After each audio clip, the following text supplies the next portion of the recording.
कलीसिया, आशा करते हैं कि आप सब लोग ठीक हैं, सुरक्षित हैं। क्यों ना हम सब मिलकर यीशु की आराधना करें।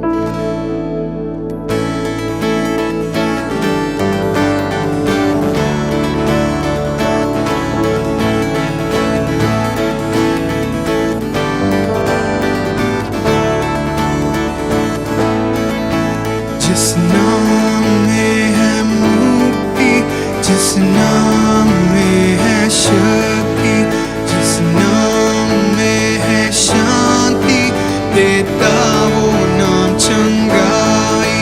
जिस नाम में है मुक्ति, जिस नाम में है शक्ति, जिस नाम में है शांति, देता वो नाम चंगाई। जिस नाम में है जिंदगी, यीशु है वो नाम। जिस नाम में है बंदगी, यीशु है वो नाम। यीशु तेरा नाम सबसे ऊंचा है। यीशु तेरा नाम सबसे ऊंचा है।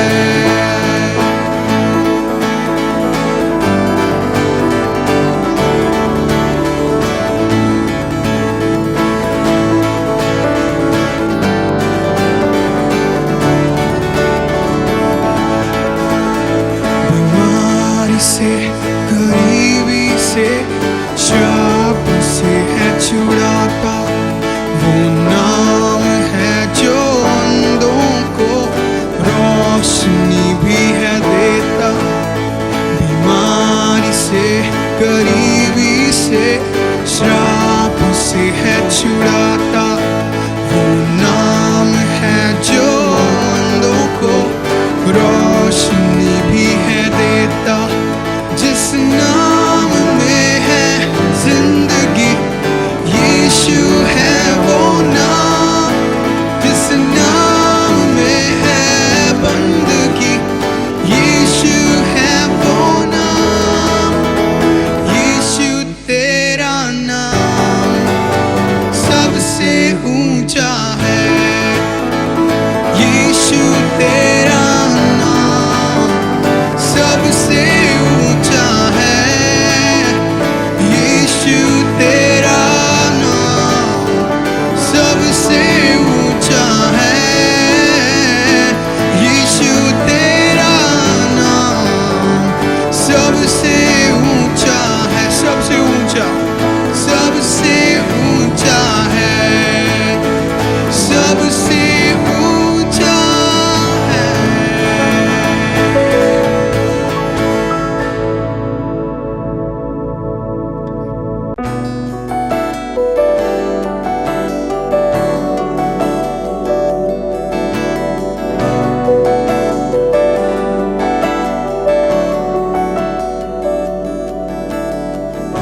ये कैसा प्यार है तेरा कि ऐसे तूने है किया। तेरा प्राण दे दिया ताकि जीऊं मैं सदा। शैतान को हरा दिया, पापों को जड़ से उखाड़ दिया। मुझे घेर लिया नए गीत से, अब मैं जी उठा नई शक्ति से। पीछे नहीं मुड़ूंगा, हार नहीं मानूंगा, बढ़ता रहूंगा संग तेरे।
गाऊं पूरे दिल से आशा जीवन तेरे संग की।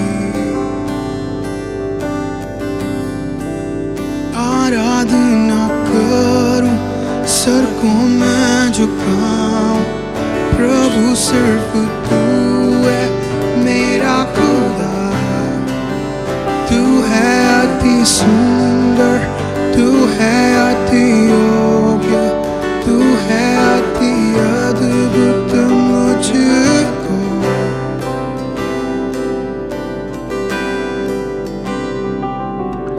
राजानन तू सबसे ऊंचा, महिमा में विराजमान।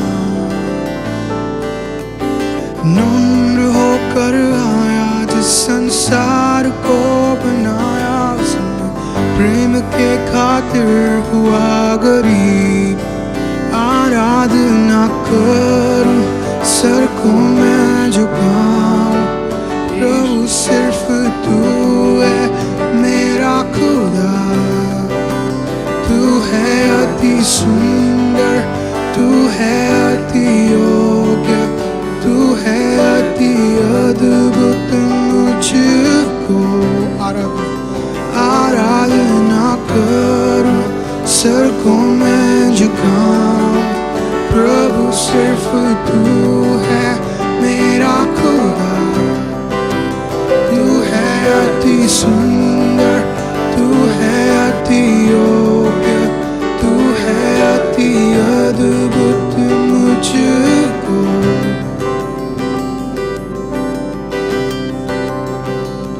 मैं कभी न जानूं ना मेरे पाप सूली पर चढ़ाने के। मैं कभी न जानूं ना मेरे पाप सूली पर चढ़ाने के। आराधना करूं सर को मैं झुकाऊं, प्रभु सिर्फ तू है मेरा खुदा। तू है अति सुंदर, तू है अति योग्य, तू है अति अद्भुत मुझको।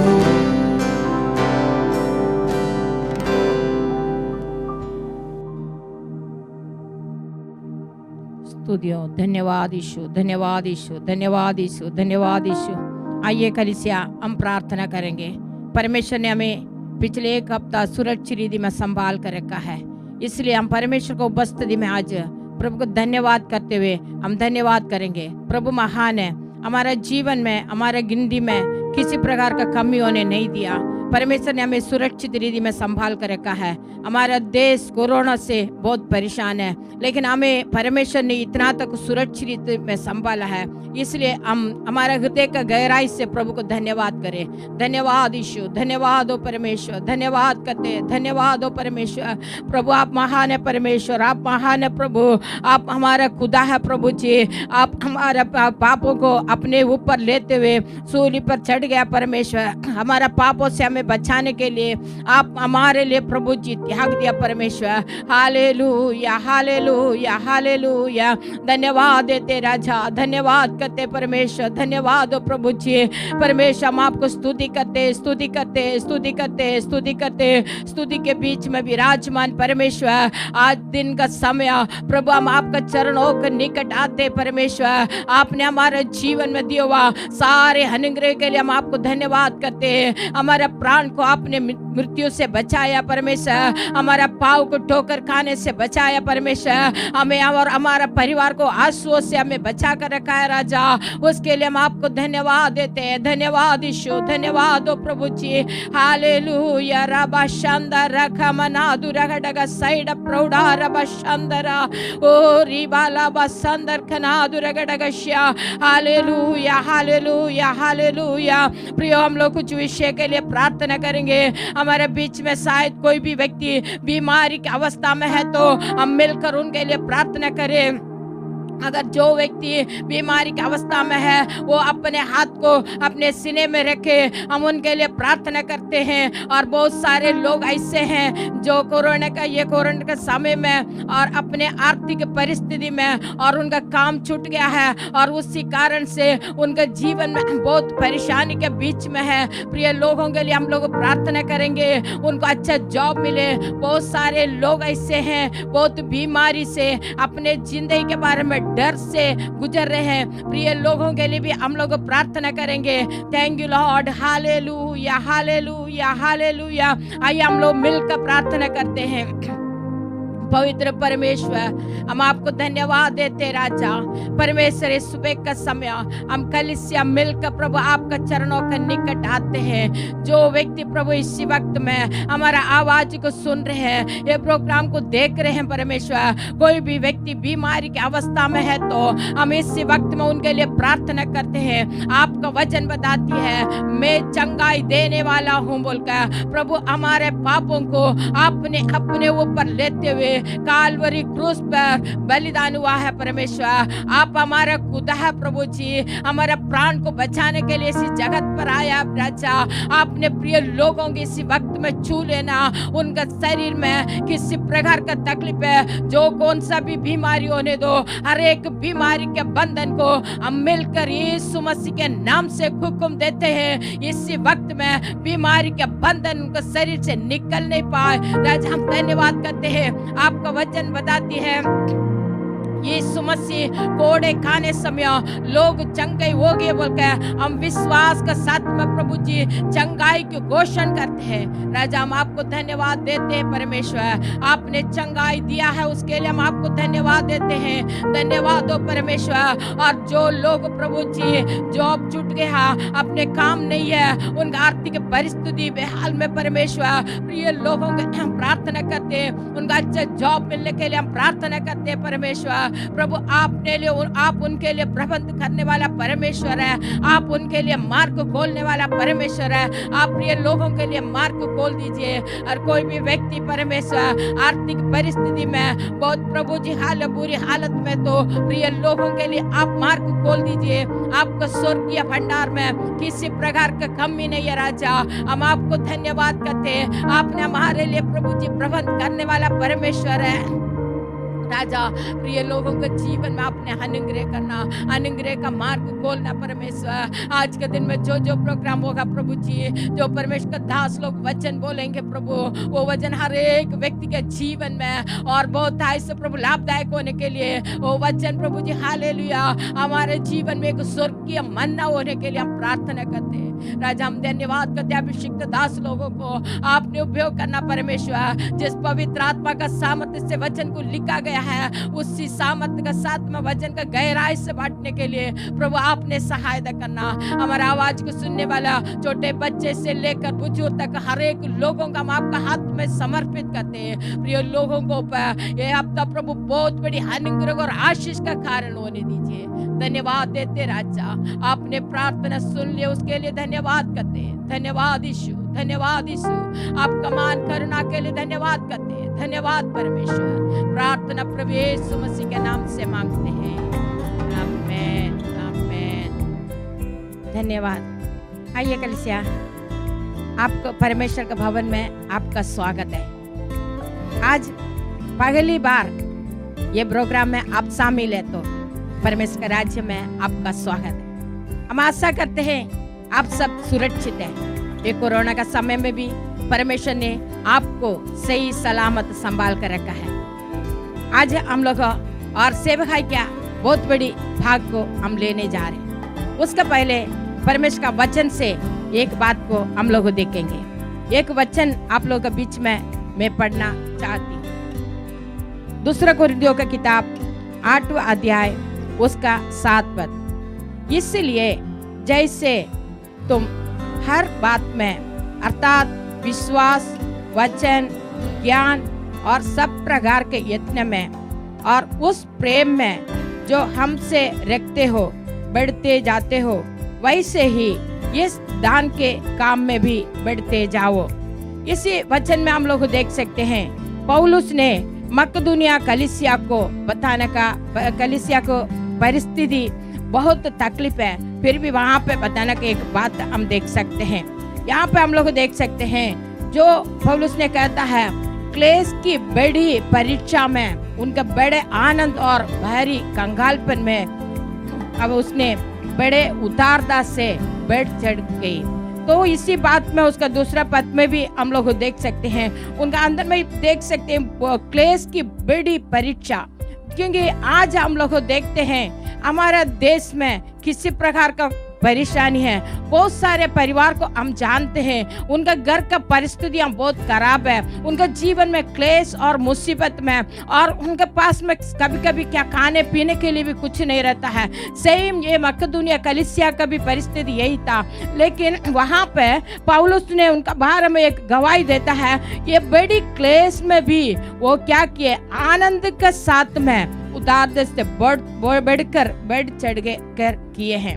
वहाँ पे हम लोग जिस प्रकार देखे थे, जैसे हर बात में अर्थात विश्वास, वचन, ज्ञान और सब प्रकार के यत्न में और सब प्रेम में जो हमसे रखते हैं बढ़ते जाओ, वैसे ही दान के काम में भी बढ़ते जाओ करके पौलुस ने तीतुस को समझाते हैं। क्योंकि जो कुछ काम करते हैं, जो कुछ कार्य करते हैं, उसी में हम लोग क्या करना चाहिए, बढ़ चढ़ कर करना चाहिए। हमारा मुसीबत का समय भी, हमारे कमी घटी से भी, हमारा जो कुछ हालत है उसी हालत में भी हमें क्या करना चाहिए, प्रभु को देना है। हमारे पास में जो कुछ मिलता है हम खुशी से, दिल से हम क्या करना चाहिए, प्रभु को देना है। ये समय है प्रभु को देने का समय है। इसलिए आइए मैं कहना चाहूंगी, आप लोग जो परमेश्वर को देना चाहते हैं अपना हाथ में ले ले, और हम लोग उसके लिए प्रार्थना करेंगे। क्योंकि परमेश्वर से आशीष पाना है तो हमें क्या करना चाहिए, प्रभु के लिए देना है। लेने से देना उत्तम है। आइए, जो आप अर्पण देना चाहते हैं, स्क्रीन में बैंक डिटेल्स स्कैन कोड दिया गया है, उसका उपयोग कीजिएगा। आइए प्रार्थना में जाएं। इसलिए आइए हम लोग ये ऑफरिंग के लिए प्रार्थना करेंगे। धन्यवाद देते परमेश्वर, हम आपको धन्यवाद देते हैं इसी वक्त में प्रभु जी।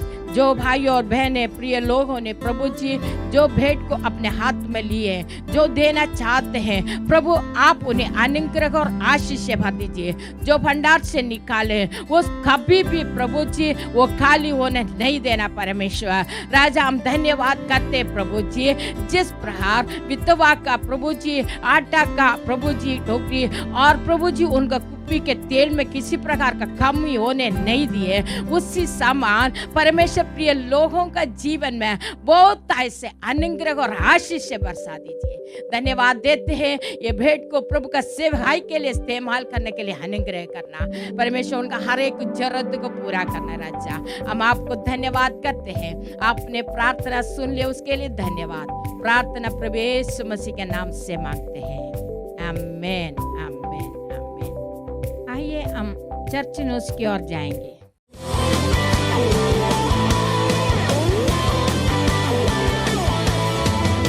सारे भाइयों के लिए हर बुधवार सुबह 8:30 को जूम पे ब्रदरहुड का आयोजन किया जाता है, तो मैं सारे भाइयों से विनती करूंगा कि आप इसमें आइए और इसमें भाग लीजिए। हर बुधवार शाम 8 बजे जूम पर हार्डकोर मीटिंग का आयोजन किया जाता है पास्टर बिजू के द्वारा। सो मैं हर एक व्यक्ति से विनती करूंगा कि आप इसमें आके इसमें भाग लीजिए। सारे युवाओं के लिए यंग एंड फ्री का आयोजन किया जाता है दूसरे और चौथे शुक्रवार को शाम 7 बजे जूम पे। तो मैं सारे युवाओं को ये विनती करूंगा कि आप इसमें आके इसमें भाग लीजिए। सारी बहनों के लिए सिस्टरहुड का आयोजन किया जाता है पहले और तीसरे शनिवार को दोपहर 3 बजे जूम पे। तो मैं सारी बहनों से विनती करूंगा कि आप इसमें आइए और इसमें भाग बन जाइए। आज शाम 5:30 बजे प्रभु भोज का आयोजन किया गया है जूम पर। तो मैं सारे लोगों से विनती करूंगा कि आप इसमें भाग लीजिए। अपनी नज़दीकी कनेक्ट ग्रुप का भाग बनिए और अधिक जानकारी के लिए गेटवे चर्च को सोशल मीडिया पे फॉलो कीजिए।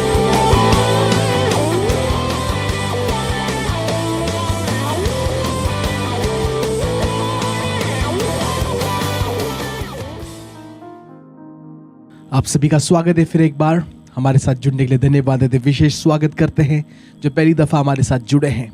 आज के दिन भी परमेश्वर आपके जीवन में कार्य कर रहा है, परमेश्वर आपको आशीष कर रहा है।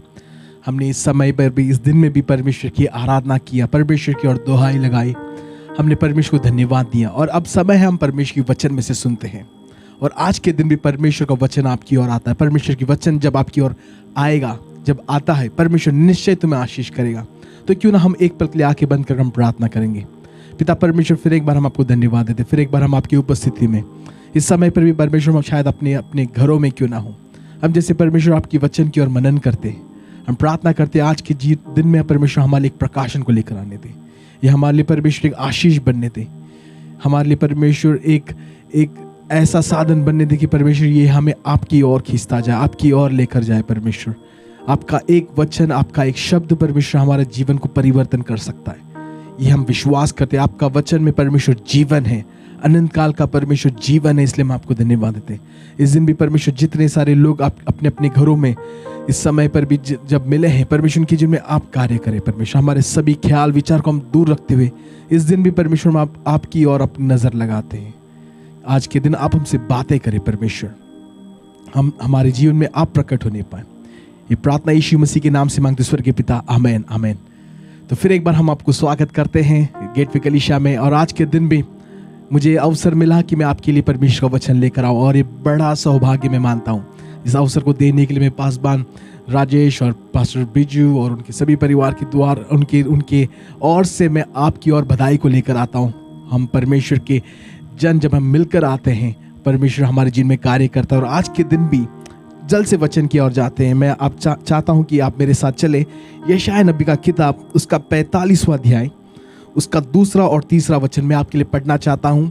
और ये जो मैं अनुवाद जो पढ़ रहा हूँ ये हिंदी सरल अनुवाद है, और इस अनुवाद से मैं आपके लिए पढ़ता हूँ यशायाह नबी का किताब, उसका 45वां अध्याय, उसका 2 और 3 वचन। यहाँ पे परमेश्वर कहता है, मैं तेरे आगे आगे चलूंगा, ऊंची ऊंची भूमि को सीधा बना दूंगा, मैं कांसे के दरवाजे को चूर चूर कर दूंगा, लोहे की जंजीर को काटता हुआ निकल जाऊंगा। मैं तुम्हें अंधकार से छिपा हुआ और गुप्त स्थानों में गड़ा हुआ धन दूंगा, कि तुम्हें यह मालूम हो जाए कि यह वो मैं ही हूं, मैं यहोवा इज़राइल का परमेश्वर हूं, जो तुम्हें नाम लेकर बुलाता है। आज जितने सारे लोग इस समय पर जुड़े हैं, या शायद आप इस आराधना की जो भाग को आप शायद रविवार के दिन नहीं देख रहे हैं और कई अलग दिन में देख रहे हैं, तो भी परमेश्वर का वचन आपके लिए ये है। इस यशायाह 45:2 और 3 में जैसे परमेश्वर कहता है कि जो बातों को परमेश्वर करता है वो परमेश्वर आपके जीवन में करता है। मुझे नहीं मालूम कि आपकी जीवन की परिस्थिति किस प्रकार है। आप कह सकते हैं कि मेरा जीवन में सब कुछ ठीक चल रहा है, परमेश्वर मुझे आशीष किया है, परमेश्वर ने मुझे सही रीति से चलाया है, और मैं परमेश्वर को धन्यवाद देता हूँ। और हम भी आपके साथ मिलकर हम परमेश्वर को धन्यवाद देते हैं कि परमेश्वर ने आपके जीवन में ये कार्य को किया।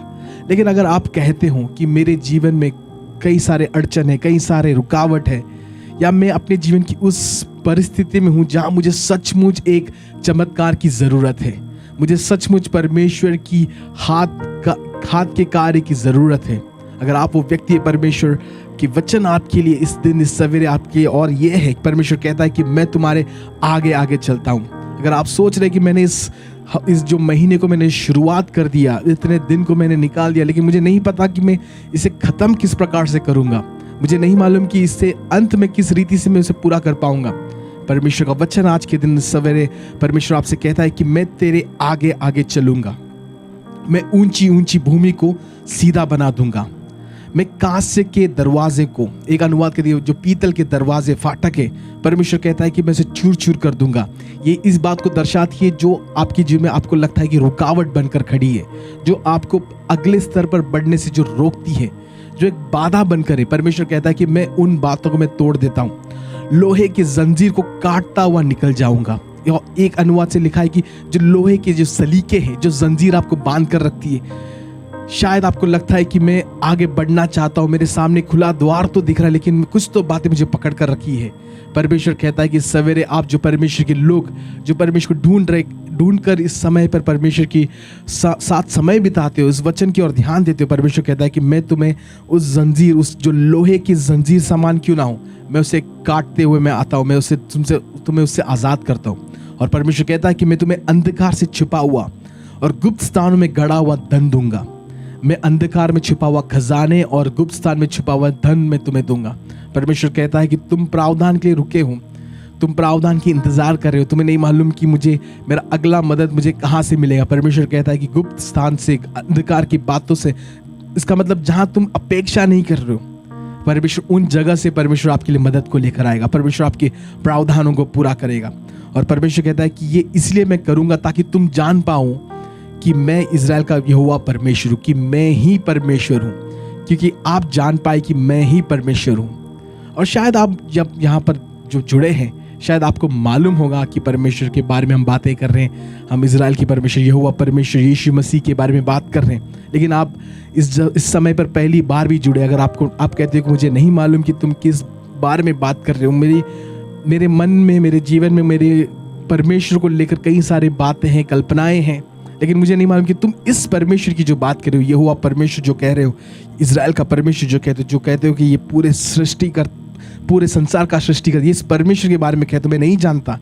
परमेश्वर कहता है कि अगर तुम परमेश्वर को नहीं भी जानते हो तो भी वो तुम्हें जानता है, क्योंकि अगला वचन आप देखें, परमेश्वर कहता है कि ताकि तुम जान पाओ कि इज़राइल का परमेश्वर मैं ही हूँ। क्योंकि परमेश्वर उस समय के लोगों के लिए, उस समय के लोगों से कह रहा है, लेकिन परमेश्वर कहता है कि जो तुम्हें नाम लेकर बुलाता है।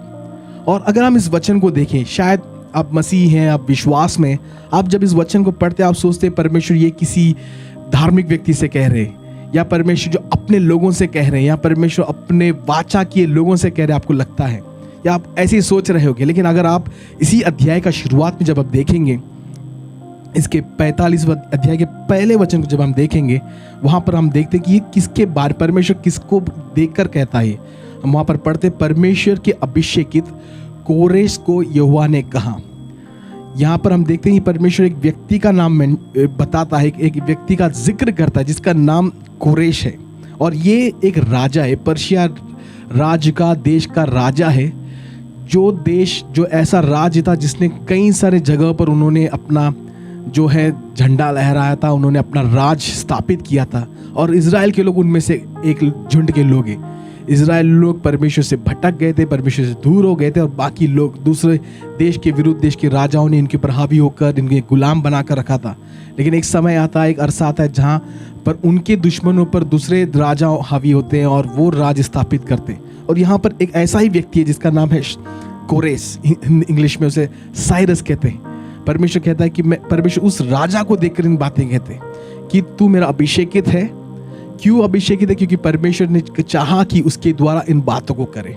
परमेश्वर उसके द्वारा इन बातों को, आज्ञाओं को, इन सभी बातों को करना चाहता है, मकसद को, उद्देश्य को रखा था। और परमेश्वर उस इंसान को देखकर कहता है कि मैं तेरे आगे आगे चलूंगा, मैं ऊंची ऊंची पर्वतों को मैं सीधा बनाऊंगा, मैं कांसे के दरवाजे को चूर चूर कर दूंगा, लोहे के जंजीर को काटता हुआ निकलूंगा, मैं तुम्हें अंधकार से छिपा हुआ और गुप्त स्थानों में गड़ा हुआ धन दूंगा, कि तुम्हें यह मालूम हो कि मैं ही इज़राइल का परमेश्वर हूं, कि मैं ही वो यहोवा परमेश्वर हूं जो तुम्हें नाम लेकर बुलाता है। तो जैसे मैंने शुरुआत में कहा कि ये परमेश्वर का जो वचन है जब हमारी ओर आती है, आज के दिन परमेश्वर की पवित्र आत्मा इस वचन का स्मरण इसलिए दिलाता है ताकि परमेश्वर इन्हीं बातों को आपके जीवन में करना चाहता है। परमेश्वर आपके जीवन में, मेरे जीवन में इन बातों को करना चाहता है। हम इस समय में, इस महामारी के दिनों में, हमें नहीं मालूम कि क्या होता है, दिन प्रतिदिन हर पल आगे क्या होता है हमें नहीं मालूम। एक प्रकार का एक अलग ही माहौल छाया हुआ है, लेकिन हम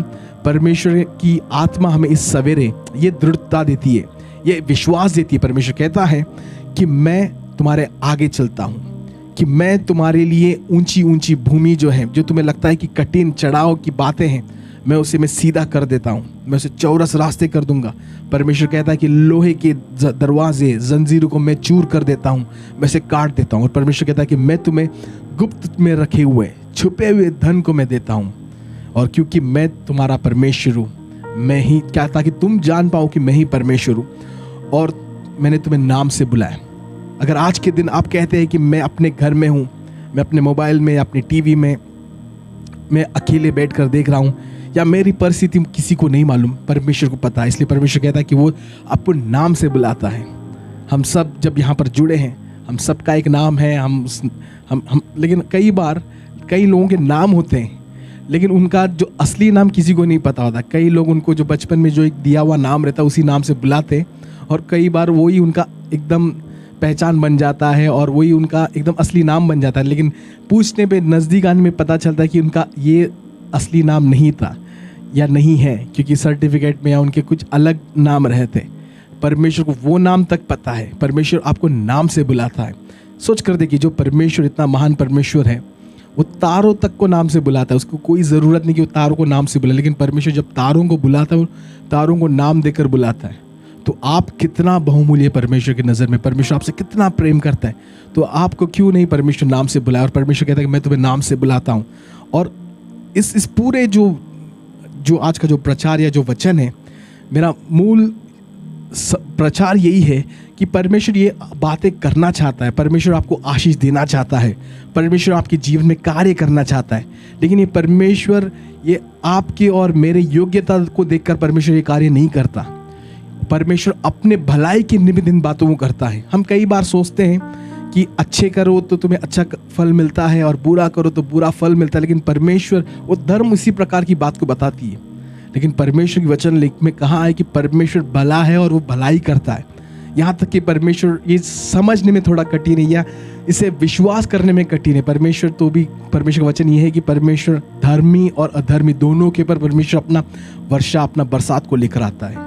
लेकिन इस समय में हम परमेश्वर को ढूंढ कर आए हैं, हम परमेश्वर को खोज कर आए, तो हमने परमेश्वर पर एक विश्वास रखा है, एक आस्था रखा है। परमेश्वर उससे आदर करते हुए तो भी परमेश्वर हमें आशीष देता है। लेकिन उससे बढ़कर, इन सब से बढ़कर हम परमेश्वर के लिए कितना भी क्यों ना करें, उन सब से बढ़कर परमेश्वर अपने भलाई के निमित्त हमारे जीवन में कार्य करता है। ये मैं इसीलिए कहता हूँ क्योंकि अगर आप उसका 5वां वचन को पढ़ेंगे, परमेश्वर कहता है कि मैंने 4वें वचन में परमेश्वर ने कहा कि मैंने तुम्हें नाम से बुलाया, लेकिन 5वें वचन में परमेश्वर कहता है कि मेरे सेवक याकूब के हित में तथा मेरे चुने हुए इज़राइल के हित में तुम्हारा नाम लेकर मैंने बुलाया है। मैंने तुम्हें ऊंचा पद दिया है, परंतु तुम मुझे जानते भी नहीं थे। परमेश्वर इस कोरेश राजा से कहते कि मैं तुम्हें आशीष दूंगा, मैं तुम्हें इस तरह के प्रावधानों को दूंगा, मैं तुम्हारे सभी रुकावट को निकाल दूंगा। इसका कारण तुम नहीं हो, इसका कारण मेरे अपने लोग हैं इज़राइल, क्योंकि परमेश्वर के चुने हुए लोग इज़राइल थे। परमेश्वर ने अब्राहम से वादा किया था, एक व्यक्ति अब्राहम से, उसके द्वारा परमेश्वर ने एक बड़ी जाति बनाई, परमेश्वर ने एक बड़ा देश को बनाया। और परमेश्वर कहता है कि मैं उस वाचा के निमित्त, मैं उस इंसान के निमित्त, या मैं उस झुंड के निमित्त, या मेरे बेटे या मेरे सेवक, परमेश्वर यहाँ पर कहता है कि मेरे सेवक याकूब के हित में इस बातों को मैं करता हूँ। और जो मेरा चुना हुआ इज़राइल लोग हैं, उनके कारण मैं तुमको आशीष करता हूँ। परमेश्वर की आशीष जब भी आती है, परमेश्वर जो है, जैसे मैंने कहा कि परमेश्वर हमेशा हमारी योग्यता को देखकर हमें आशीष नहीं करता। परमेश्वर अपने भलाई के हित में हमें आशीष करता है, या एक वाचा होता है, उस वाचा के कारण परमेश्वर हमें आशीष करता है। या परमेश्वर, अगर हम देखते हैं कि पुराने नियम में कई सारे आशीष है, उसके साथ कई सारे शर्त लगे रहते हैं कि तुम ऐसा करो तो तुम्हें ऐसा होगा, तुमने अगर ये बात किया तो परमेश्वर तुम्हारे जीवन में ये कार्य करेगा। लेकिन हम सभी को मालूम है कि हम उसे नहीं कर पाते, जिस कारण प्रभु यीशु मसीह को आना पड़ा और परमेश्वर उन बातों को पूरा किया और परमेश्वर के कारण हमें आशीष मिलता है। मैं अपने प्रचार के एकदम अंत की जो बातों को मैं अभी से बताना शुरू कर रहा हूँ, लेकिन मैं रोक कर इस बात को समझाना चाहता हूँ। परमेश्वर ने इस कोरेश राजा से कहा कि मैं इस रीति से आशीष करता हूँ। इसका कारण तुम नहीं, इसका कारण मेरा सेवक याकूब है, इसका कारण मेरे लोग इज़राइल है। आज के दिन हम कहेंगे कि परमेश्वर आप मुझे आशीष करना चाहते हो, लेकिन मेरे पास कोई योग्यता नहीं है। या आप कहेंगे कि मैं आपको जानता भी नहीं। इस कोरेश राजा के बारे में परमेश्वर ने कहा कि तुमने मुझे जाना नहीं, तुम मुझसे अनजान थे, तुम मुझको जानते तक नहीं, तो भी मैं तुम्हें आशीष करता हूँ। तो अगर आप कहते हैं कि मैं परमेश्वर को नहीं जानता या मैंने परमेश्वर को नहीं ढूंढा, तो परमेश्वर मेरे लिए क्यों करेगा?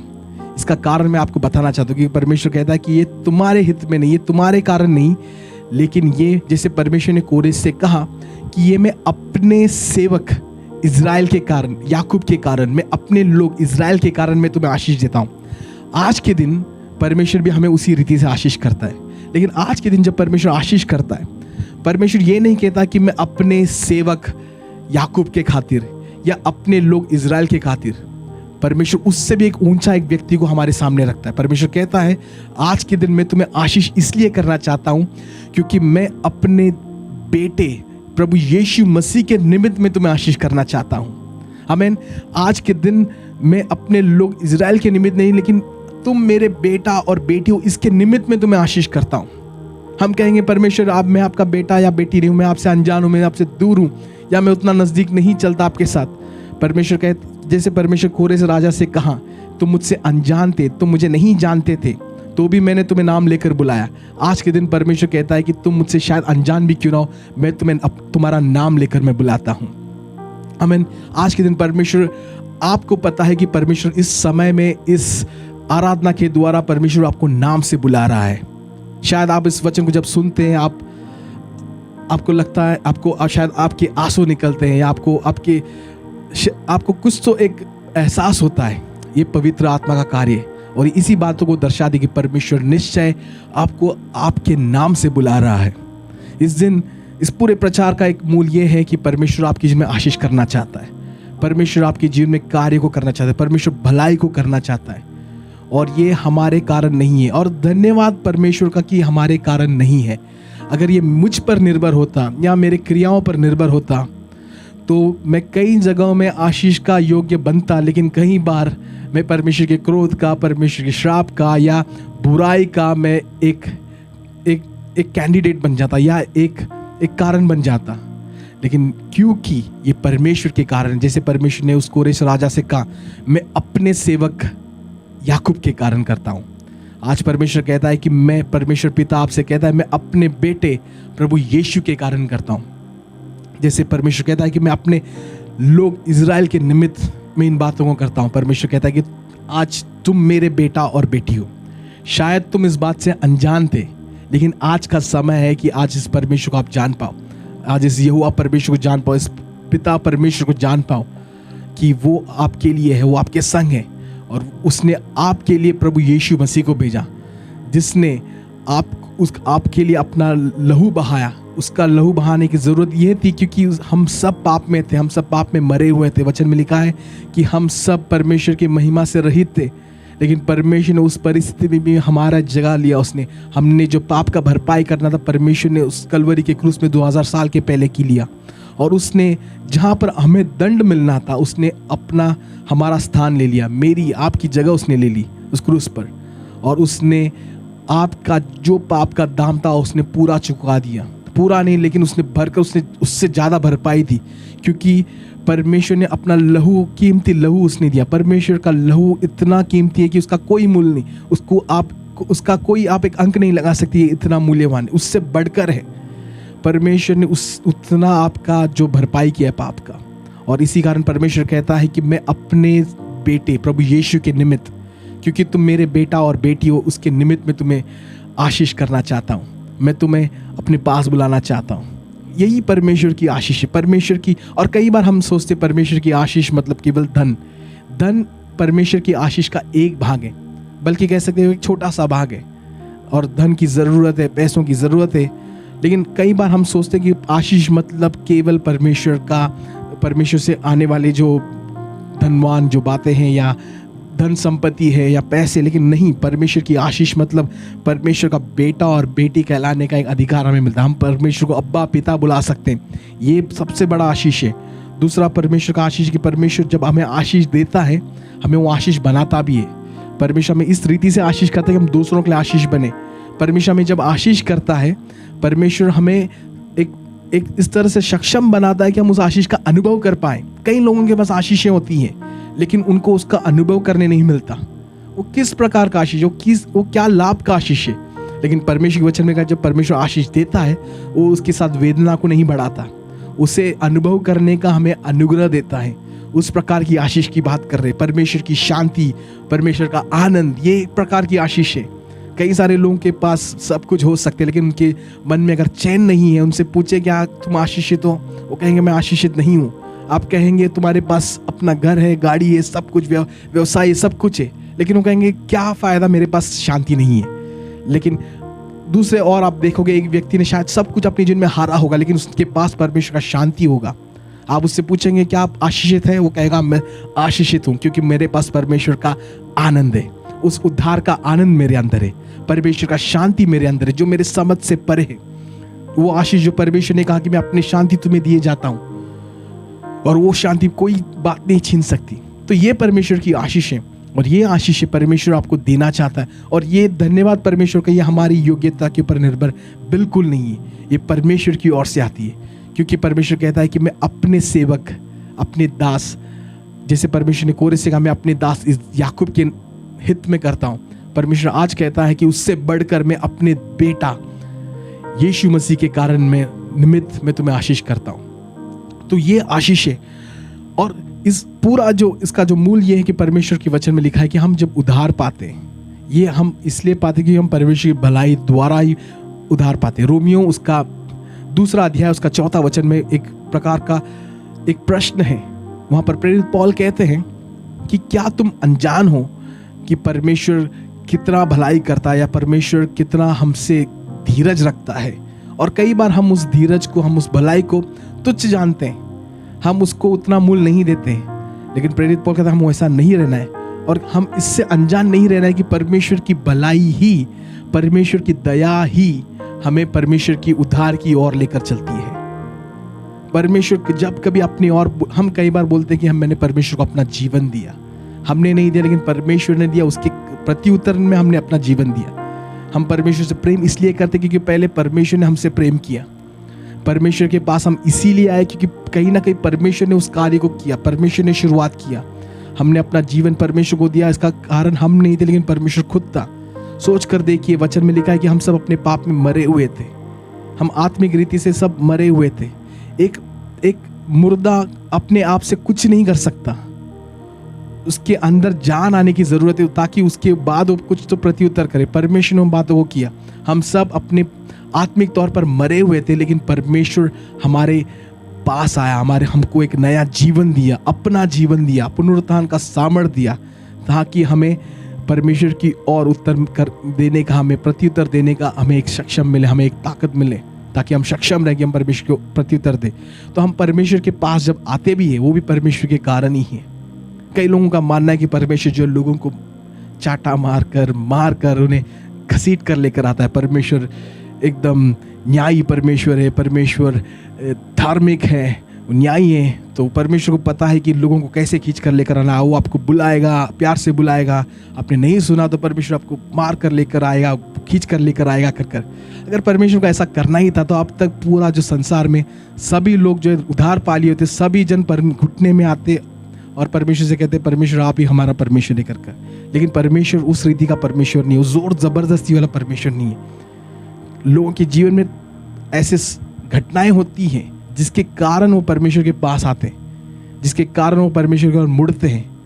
लेकिन ज़रूरत नहीं कि हमेशा परमेश्वर उसका इस्तेमाल करे, क्योंकि वचन में लिखा है कि परमेश्वर जो है अपने भलाई के निमित्त हमें अपने पास खींचता है। परमेश्वर की भलाई हमें उद्धार की ओर लेकर चलती है। हम कहेंगे प्रेरित पौलुस की ओर देखे, परमेश्वर ने कैसे उसकी जब वो जा रहा था अपने मंजिल की ओर जा रहा था, परमेश्वर ने उसे उसके घोड़े से नीचे गिरा दिया, उसे अंधा कर दिया, और फिर परमेश्वर ने उससे बातें किया। क्या वो परमेश्वर का मार नहीं था या परमेश्वर की ताड़ना नहीं थी? परमेश्वर की ताड़ना थी, लेकिन आप अगर देखें वो परमेश्वर के विरोध कार्य करने जा रहा था, परमेश्वर के लोगों को सताने जा रहा था। लेकिन उसका पूरा मकसद ये नहीं था कि वो परमेश्वर के लोगों को सताए। उसे लगा था कि वो परमेश्वर के लिए कार्य कर रहा है, उसे लगा कि वो परमेश्वर के लिए धूनता दिखला रहा है, जिस कारण वो एक यहूदी होने के नाई वो मसीह लोगों को सताना चाहता था। और वो जब ऐसे करने जा रहा था, परमेश्वर को उसे रोकना पड़ा। परमेश्वर ने उसे दर्शन दिया। हाँ, वो जो है उसके घोड़े से घुड़सवार जब था वो जर से नीचे गिरा, लेकिन परमेश्वर जो है नीचे गिराने वाला परमेश्वर नहीं, लेकिन परमेश्वर जो उठाने वाला। अगर परमेश्वर एक इंसान को अगर नीचे भी करता है, परमेश्वर उसे हाथ देकर उठाता भी है। और परमेश्वर ने उसे उठाया। उसने परमेश्वर को देखा, वो अंधा हो गया। उसने परमेश्वर को प्रकाश देखा, वो पूरी रीति से अंधा हो गया। और 3 दिन बाद वो जब परमेश्वर के सेवक के पास आया, परमेश्वर के सेवक उसके ऊपर हाथ रखते प्रार्थना करते, वो उसकी दृष्टि वापस आती है। तो परमेश्वर अगर करता भी है, परमेश्वर जो है वापस भरपाई करता है, परमेश्वर से पूरी रीति से करता है। अगर हमने प्रेरित पौल का अगर उदाहरण भी लिया, वो ही प्रेरित पौल कहता है, रोमियो 2:4 में कहता है कि परमेश्वर की भलाई ही, क्या तुम इस बात से अनजान हो? क्या तुम नहीं जानते कि परमेश्वर की भलाई ही हमें परमेश्वर की ओर लेकर आती है, परमेश्वर की हमें उद्धार की ओर लेकर आती है, मन फिराने रखती है। तो आज हम इस बात को मानना है कि हम जब उधार पाते हैं, हम जब अपना जीवन परमेश्वर को देते हैं, हमारे कारण नहीं, लेकिन परमेश्वर की भलाई के निमित्त है। जब हम इसको मानेंगे, जब हम इस पर विश्वास करेंगे, जब हमारा उद्धार इस पर आधारित रहेगा, तब हम परमेश्वर के लिए जीवन जी पाएंगे। तब हम जो है इस बातों को जो एक आसान रीति से नहीं लेंगे, हम तुच्छ नहीं जानेंगे, या हम ये नहीं सोचेंगे क्योंकि परमेश्वर हमें माफ़ करता है, हमें क्षमा करता है, हम फिर जाकर पाप करें। नहीं, जब हमें मालूम होता है कि परमेश्वर ने हमारे खातिर नहीं ली, हमारे हित में नहीं, लेकिन परमेश्वर अपने भलाई निमित्त हमें उद्धार करता है, तो हम उसके प्रति उत्तर में और हम परमेश्वर के नज़दीक आएंगे, उसके साथ हम कार्य करेंगे।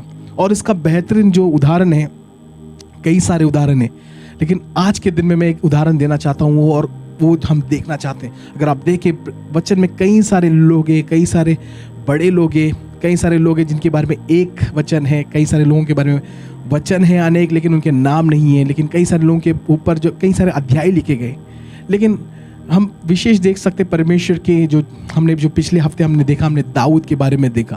दाऊद के बारे में बहुत कुछ पढ़ सकते हैं। हमने देखा पिछले प्रचार में पास्टर राजेश बता रहे थे कि कैसे परमेश्वर ने दाऊद को इस्तेमाल किया, और जब वो राजा नहीं भी था, परमेश्वर ने उसे इस्तेमाल किया ताकि एक बड़े से एक राक्षस को गिरा पाए। गोलायत को उसने गिरा दिया परमेश्वर के नाम से, क्योंकि वो परमेश्वर के लिए खड़ा हुआ। लेकिन आज के दिन हम एक व्यक्ति की ओर जाना चाहते हैं, उसका नाम पतरस है। आप वचन में कई सारे लोगों के बारे में पढ़ते हैं, और आप परमेश्वर के चेलों के बारे में पढ़ते हैं। यीशु मसीह के कई सारे चेले थे। कई सारे लोगों को लगता है यीशु मसीह के केवल 12 चेले थे, लेकिन यीशु मसीह के उन दिनों में उसके साथ कई सारे चेले थे। 12 चेले खास उसके साथ थे, लेकिन यीशु मसीह के और भी चेले थे। एक जगह में लिखा है कि 70 से अधिक उसके चेले थे, और लेकिन उससे नज़दीक 12 चेले उसके खास चेले थे। और उस 12 चेले में और 3 चेले थे, मतलब उसी के अंदर 3 चेले थे जो यीशु मसीह के सच में एकदम नज़दीकी दोस्त थे, नज़दीकी रिश्ते में थे। और वो उसमें से यहूदा और पतरस। और आज के दिन हम पतरस के बारे में देखें, और पतरस के बारे में आप कई सारी बातों को देख सकते हैं। हम पतरस के बारे में अगर हम सोचें, हमें सबका ध्यान जाता है पतरस का। अगर आप नाम जिक्र करें तो कई लोग बोलेंगे पतरस, हाँ वो पतरस जिसने यीशु मसीह को 3 बार इनकार किया, या कहेंगे हाँ वो पतरस जिसने उस रोमी सैनिक का कान काट दिया। या कई लोग शायद अच्छे बातों के लिए पतरस को याद करेंगे, कहेंगे वो पतरस जो पानी में चला, या वो पतरस जिसकी सास बीमार थी, उस सास को प्रभु यीशु ने ठीक किया। एक प्रचारक का कहना था, उसका ये मानना था, वचन में नहीं है, उससे ऐसा लगा कि पतरस ने यीशु मसीह को 3 बार इसलिए इनकार कर दिया क्योंकि वो गुस्से में था, क्योंकि यीशु मसीह ने उसके सास को ठीक कर दिया था करके, उसके सास की बीमारी को उसने ठीक कर दिया कर। लेकिन वचन में हम ऐसा देखते हैं, ऐसा कुछ नहीं है। और पतरस का भी ऐसा नहीं था, पतरस भी बल्कि खुश था कि परमेश्वर यीशु मसीह ने उसकी सास को उसने ठीक किया। लेकिन हम पतरस के बारे में कई सारी बातों को देख सकते हैं। लेकिन आज के दिन में आपका एक ध्यान खींचना चाहता हूँ पतरस के उसके जीवन की उस घटना में जहाँ पर वो पहली बार यीशु मसीह को मिलता है। और वो हम पढ़ते लूक उसके 5वां अध्याय में। यहाँ पर यीशु मसीह जो है एक सवेरे का समय है, भोर का समय है। यीशु मसीह की जैसे हम देखते हैं, हमेशा हमें मालूम है यीशु मसीह के चारों ओर लोग आते जाते रहते थे, उसके पास नज़दीक आते थे। और ये एक ऐसा दिन था जब यीशु मसीह को ढूंढकर लोग आए थे, सवेरे का समय था, और यीशु मसीह कुछ बातों को सीखना चाहते थे। और यीशु मसीह भी चाहता था कि उन्हें कुछ सिखाए, उनके जीवन में कुछ बातों को दे, परमेश्वर के वचन को बांटे। और वो जगह नदी किनारे था, और जिस कारण वो ठीक यीशु मसीह का आवाज़ शायद उन तक नहीं पहुंच रहा था, जिस कारण यीशु मसीह को एक यंत्र की ज़रूरत पड़ी। तो यीशु मसीह को एक यंत्र की ज़रूरत पड़ी। वो यंत्र और कुछ नहीं था, वो एक नाव था। समुद्र किनारे नाव थे, उस नाव में चढ़कर यीशु मसीह बातें करना चाहते थे ताकि जो किनारे में जो लोग बैठे उन तक उसका आवाज़ साफ रीति से पहुँचे। तो हम लूक 5 में वही पढ़ते कि वहाँ पर 2 नाव थी, और उसमें से एक नाव पतरस का था। और परमेश्वर उस 2 नाव में से एक नाव को चुनता है, और वो एक नाव पतरस का नाव होता है। परमेश्वर उस नाव में चढ़ जाते हैं, उस नाव में चढ़कर यीशु मसीह जो है प्रचार करते हैं। और प्रचार करने के बाद लोग जो अपने अपने रोज़मर्रा जीवन में निकल जाते हैं, ज़िंदगी में निकल जाते हैं, लेकिन यीशु मसीह वहाँ पर रुकते। और उस समय में उस जो नाव का जो मालिक पतरस होता है उससे बातें करते हैं। हम 5 उसके 4 वचन में हम देखते हैं कि यीशु मसीह ने वहाँ पर प्रचार करने के बाद, उनसे लोगों से बातें करने के बाद, यीशु मसीह जो है सिमोन की ओर देखते। सिमोन जो पतरस का पतरस के जो पूरा नाम सिमोन पतरस था, परमेश्वर सिमोन की ओर देखते। और परमेश्वर कहते पतरस से कि तुम जाकर अपना जो जाल जो है पानी में बिछाओ, पानी में डालो, अपने जालों को लेकर पानी में डालो। और यहाँ पर अब जब पतरस से परमेश्वर बात कर रहा है। हम कई लोगों को ये कहानी पता है, लेकिन जिनको नहीं पता मैं उनको जल्द से बताना चाहता हूँ। ये कहानी इस प्रकार है कि इन्होंने रात भर मछली पकड़ने की कोशिश की है। पतरस, उसके साथ उसके भाई, उसके जो बाकी के मित्र सब थे, इन्होंने रात भर प्रयास किया कि ये कुछ मछलियाँ पकड़े, क्योंकि ये मछुआरे थे, पेशे से मछुआरे थे। इनको मछली और यही इनका धंधा पानी था। तो इन्होंने रात भर प्रयास किया, रात भर में कुछ नहीं मिला। इस सवेरे के समय किनारे लौट गए और ये अपने जो जाल साफ करे, जाल इसलिए साफ करे था, इसलिए नहीं कि उन्हें मच्छी यहाँ बहुत सारे मिले, लेकिन जो भी मिला वो सब कूड़े कचरे ही मिले, उनको अलग कर रहे थे और ऑलमोस्ट उन्होंने करके हो चुका था। उस समय पर परमेश्वर कहते हैं पतरस से, तुम वापस गहराई में जाओ, वापस अपने जाल बिछाओ। तब उस समय में पतरस कहता है कि तुम प्रचार, वो यीशु मसीह से उसने शायद कहा, तुम प्रचार तो अच्छे से कर लेते हो, लेकिन जो मच्छी पकड़ना मुझ पर छोड़ दो, क्योंकि ये मेरा पेशा है, मैं इसे बचपन से कर रहा हूँ, यही मेरा आमदनी है, मेरी रोजी रोटी ये है, मुझे मालूम है। और मैंने रात भर कोशिश की, अब तो कोई गुंजाइश नहीं कि मैं इस समय में मछली पकड़ूं। लेकिन वो कहता है कि मैं आपके एक शब्द पर मैं से करूँगा। और यीशु मसीह कर शायद मन में देख रहे हैं, यही तो मैं चाहता हूँ। आज के दिन परमेश्वर आपसे भी उसी बातों को चाहता है कि परमेश्वर की वचन आपकी ओर आती है और परमेश्वर शायद आपको एक कार्य कहने को करता है, बोलता है। परमेश्वर कहता है कि आप इन बातों को कर देखें। अगर हम पतरस के समान कहें, परमेश्वर मुझे मेरे समझ से परे है, मुझे नहीं मालूम ये कैसे होगा, मैं इस पर विश्वास भी नहीं कर रहा, लेकिन क्योंकि आप मुझसे कह रहे हो मैं इसे कर रहा हूँ। वो कोई भी छोटी बात हो सकती, बड़ी बात हो सकती है, वो आपको पता है, परमेश्वर को पता है।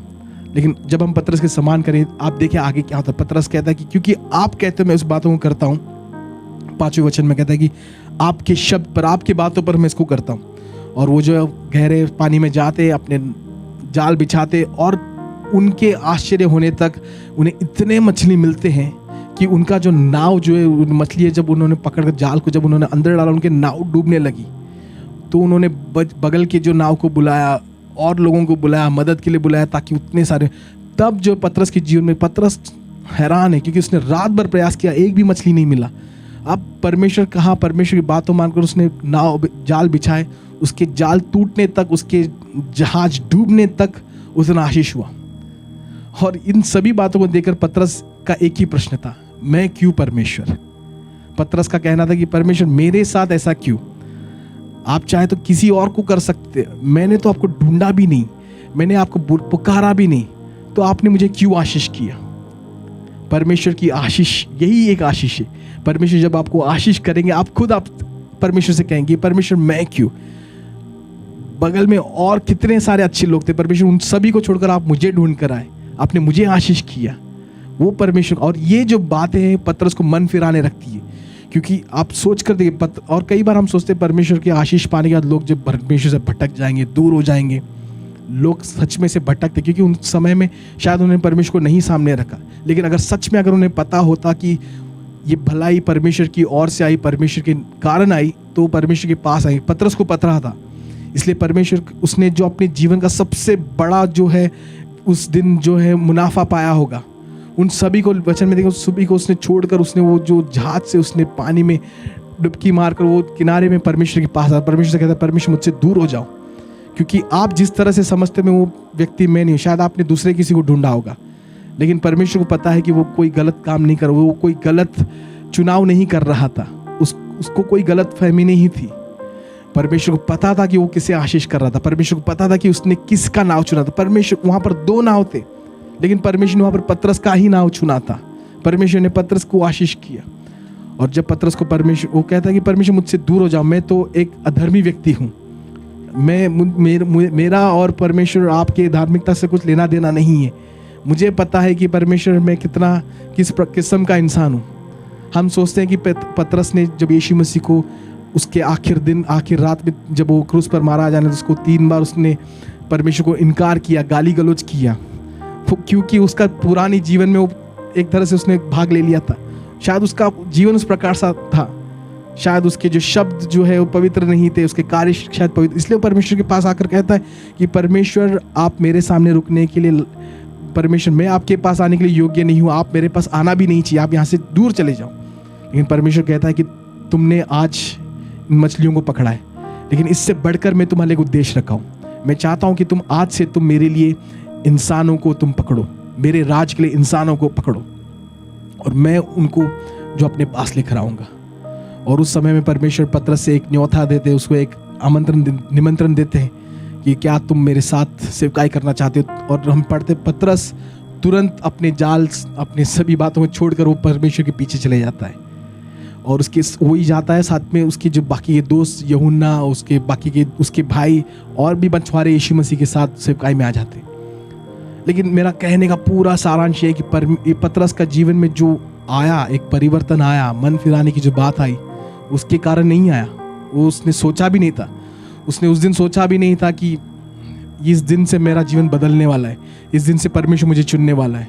उसे ये भी नहीं मालूम था कि परमेश्वर उसका नाम पता है या नहीं पता, लेकिन परमेश्वर को पता था, और परमेश्वर ने उस दिन उसे चुना, उसे आशीष किया। रात तक उसका जो जीवन जो था एकदम व्यर्थ था, खाली था, लेकिन भोर के समय परमेश्वर उसे ढूंढ कर आया, परमेश्वर ने उसका नाम लेकर बुलाया और परमेश्वर ने उसे आशीष किया और उसने अपना जीवन परमेश्वर को दिया। तो आज के दिन भी अगर आप जो हमारे साथ जुड़े हैं, आप सोचते हैं कि मुझे परमेश्वर को अपना जीवन सौंपना है, लेकिन उससे पहले मैं परमेश्वर का बेटा बेटी बना, लेकिन उससे पहले मुझे जाकर कुछ बातों कर आना है, मुझे सब ठीक होकर आना है, तब परमेश्वर का बेटा बेटी बन सकता हूँ। अगर आप ऐसे सोच रहे हैं, आप कर देखिए, आप हमेशा मुश्किल में पड़ेंगे, या आपको पता होगा कि आप इसमें सफल नहीं होंगे। अगर हम अपने आप को अगर ठीक कर पाते तो हमें परमेश्वर की ज़रूरत नहीं थी। परमेश्वर को इसलिए आना पड़ा ताकि परमेश्वर जो हमें एक मौका दे, परमेश्वर हमें भलाई की ओर लेकर जाए। परमेश्वर की हमारी ज़रूरत है, हमारे जीवन में ज़रूरत है कि परमेश्वर आकर इन बातों को करें। और हम पतरस के जीवन में देखते हैं कि पतरस के जीवन में कई सारे उतार चढ़ाव थे, और उसके जीवन में जो कई सारे बार ऐसे मौके आते हैं, वो परमेश्वर से दूर हो जाता है, परमेश्वर के विरोध कार्य करता है। एक जगह पे परमेश्वर से चेले से पूछते हैं कि तुम लोग मेरे बारे में क्या सोचते हो। पतरस कहता है कि तुम परमेश्वर के पुत्र होकर परमेश्वर से शाबाशी देते हैं, कहते हैं कि ये शरीर और लहू ने तुम्हें नहीं बताया, मांस और लहू ने तुम्हें, परमेश्वर पिता ने तुम्हें रहस्य को बताया। लेकिन कुछ ही वचनों के बाद यीशु मसीह से डांटते कि तुम्हारे अंदर दुष्ट आत्मा है, तुम्हें नहीं मालूम कि तुम किस प्रकार के विचार रखते हो। पतरस जो एक पल में एकदम ऊंचाई में था, एक पल में एकदम गहराई में था, लेकिन उन सभी के बीच में परमेश्वर ने उसे नहीं छोड़ा, क्योंकि उसे बुलाने वाला परमेश्वर था, उसे नाम से बुलाने वाला परमेश्वर था। और आप भी सोचते मैं परमेश्वर के पास आता हूँ, लेकिन मैं उतना कायम नहीं रह सकता, लेकिन परमेश्वर आपको नहीं छोड़ेगा। परमेश्वर की भलाई आपका पीछा करते रहेगी, आपको लेकर पास आएगी। और पतरस के जीवन में देखते यीशु मसीह मरकर जी उठे, और यीशु मसीह के दर्शन काफ़ी कम थे, तो उन समय में इनको नहीं पता क्या करना है। पतरस जो फिर एक बार जो अपने पुराने जीवन में चले जाता है, वो मछुआरे के जीवन में जाता है, क्योंकि उसे पता है कि वही कार्य करना है। वो जाकर फिर एक बार वो जाता है, साथ में बाकी के चेलों को भी लेकर जाता है। और एक समय आता है, रात भर इन्होंने प्रयास किया, कुछ नहीं पाया। ठीक उसी समय जब यीशु मसीह पहली बार उन्हें मिले, कुछ नहीं मिला, और दूरी में सवेरे का समय था, वहाँ पर एक व्यक्ति वहाँ से किनारे जा रहा है और दूर से चिल्ला रहा है, हे दोस्तों, क्या तुमने कोई मछली पकड़ा? ये सब बोल रहे कि कुछ नहीं मिला, मैं रात भर प्रयास किया, एक भी नहीं मछली मिले। यीशु मसीह कहते हैं कि तुम जो नाव के उस बगल में डालकर देखो कर। लोगों ने सोचा होगा कि ये किस प्रकार का इंसान है, हम अभी तक इतने ही जगह में हम मच्छी पकड़ने की कोशिश करें, एक भी नहीं मिला, लेकिन अब ये बोल रहा है कि इस बगल में डालो। तो भी शायद उस व्यक्ति का मजाक उड़ाने या क्या पता नहीं, लेकिन इन्होंने जब डाला, उस बगल में डाला, उनको कई सारे मच्छियाँ मिले, बड़े मछली। और तब उनको बोलना भी नहीं पड़ा, उसमें से यूहन्ना जो है पतरस को देखकर कहता है ये प्रभु यीशु है। और तुरंत जो है पतरस अपनी नाव छोड़कर वापस यीशु मसीह के पास आता है। यीशु मसीह के पास आकर उसके सामने गिर पड़ता है, और यीशु वहाँ पर जब आता है, यीशु मसीह पहले से ही उनके लिए नाश्ता तैयार रखे थे। और नाश्ते में क्या था? मछली वो सेक रहा था, कुछ रोटियाँ रखी थी। लेकिन यीशु मसीह को परमेश्वर ने यीशु मसीह ने इसलिए नहीं पूछा कि तुम्हारे पास मछलियाँ हैं ताकि मैं तुम्हारे नाश्ता बनाऊँ। परमेश्वर ने पहले से उनके लिए नाश्ता बना कर रखा था। यीशु मसीह के पास मछलियाँ कहाँ से आई नहीं पता, उसके पास रोटियाँ भी थी। लेकिन परमेश्वर यीशु मसीह को परमेश्वर जो पतरस को एक बात सिखाना चाहता था कि मैं तुम्हें नाम से बुलाया हूँ, मैं तुम्हारे जीवन में भलाई को कर ही रहूँगा, और शायद तुम इससे दूर भागते रहे तो भी मैं तुम्हें ढूंढ कर आऊँगा कर। और परमेश्वर पतरस को ढूंढ कर आए। परमेश्वर ने उससे फिर एक बार एक दृढ़ विश्वास दिया, परमेश्वर ने उसके जीवन में कार्य किया। और हम पढ़ते हैं कि परमेश्वर ने यीशु मसीह के साथ उसने सब समय बिताया। परमेश्वर ने उसके जीवन में कहा कि तुम आने वाले दिनों में इस तरीके से सेवकाई करो, तुम्हारे ऊपर मैं अपने कलीसिया को बांधूंगा। परमेश्वर ने कहा कि जब मैं नहीं रहूँगा, तुम मेरे चेलों को तुम एक दृढ़ता दो, तुम उनके लिए आधार बनो, और तुम किस रीति से कार्य करना है, तुम्हारे जीवन की आखिर दिनों में किस प्रकार रहेगी, और तुम्हारा अंत भी मसीह के लिए कैसा होगा। ये सब बातों के बारे में वर्णन किया। लेकिन देखते हैं इसका मूल यही था कि परमेश्वर ने उसके जीवन में उस दिन भी कार्य किया। उस दिन भी परमेश्वर ने उसके जीवन में विश्वास को लेकर एक भलाई को लेकर आया। तो आज के दिन हम जब अपने घरों में अगर हम सोचते हैं कि मैंने परमेश्वर को जीवन दिया है, और कई बार मैं पतरस के समान कई बार मैं परमेश्वर को इनकार कर दिया, या उस तरीके से गाली गलौज तो नहीं किया लेकिन परमेश्वर से दूर भाग गया, या मैं परमेश्वर को नहीं चुना जहाँ मैंने परमेश्वर को चुनना था, मैंने गलत बातों को चुना। या आप जो पहली बार देख रहे हो, आप कहते हो कि मुझे नहीं मालूम कि परमेश्वर के बारे में क्या बोल रहे हो, लेकिन ये जो परमेश्वर मुझे मालूम है कि तुम जिस परमेश्वर की बात कर रहे हो वो निश्चय आशीष देना चाहता है। शायद मैं अनजान हूं तो भी वो मेरे लिए भलाई करना चाहता है, उसने भलाई किया है। और इन बातों को अगर आप सोचते हो तो क्यों ना आप अपनी जगह में अपनी आंखों को बंद करें, आप परमेश्वर की ओर आ सकते हो। शायद आपको अपने घुटनों में आना है, घुटने में आ सकते हो, आपको खड़े होकर अपने हाथ को उठाना है, आप कर सकते हो। लेकिन अगर आपको लगता है कि इस दिन परमेश्वर को आप अपना जीवन सौंपना है, या परमेश्वर आपको बुला रहा है, जिस प्रकार परमेश्वर ने उस भोर के समय, सवेरे के समय परमेश्वर पतरस को ढूंढ कर गया, उस समय उसी तरह परमेश्वर आपको लगता है कि परमेश्वर की आवाज़ आपकी ओर आ रही है, परमेश्वर आपकी ओर है, परमेश्वर आपकी ओर बुला रहा है, अगर आपको ऐसा लग रहा है तो इस समय में आप प्रत्युत्तर दे सकते हैं।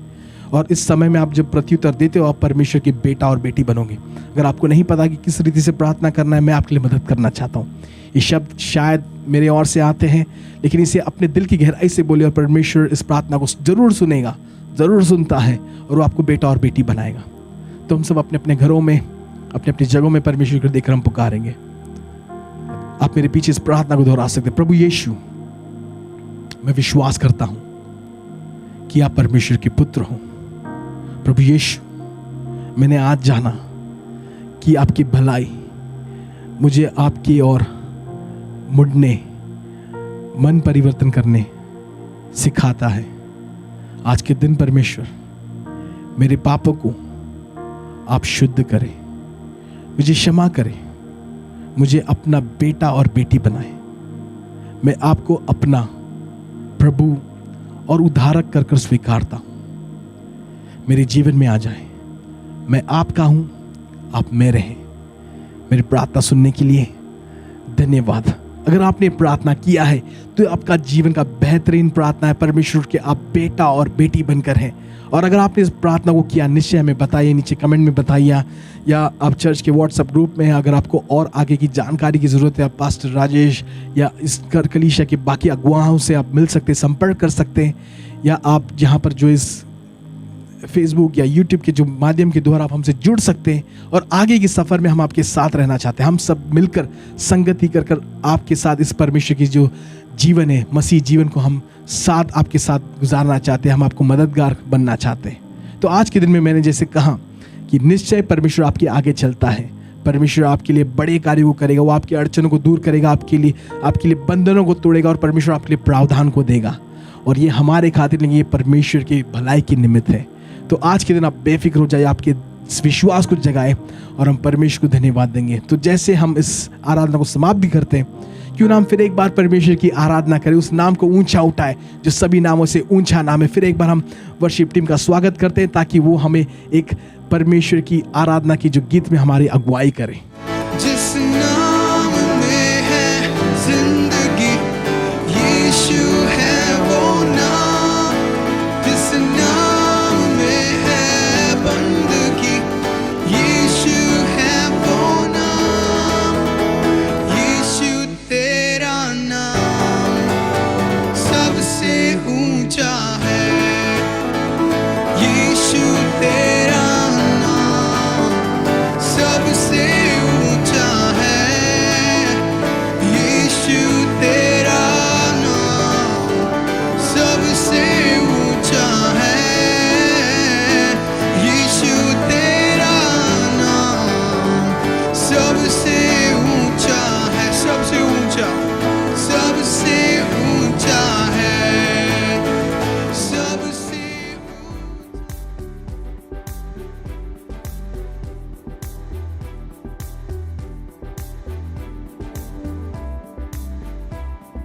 में परमेश्वर की उपस्थिति में लेकर जाने के लिए परमेश्वर को हम उनको धन्यवाद देते हैं। और आज के दिन भी हम आपको विशेष धन्यवाद देते हैं हमारे साथ जुड़ने के लिए।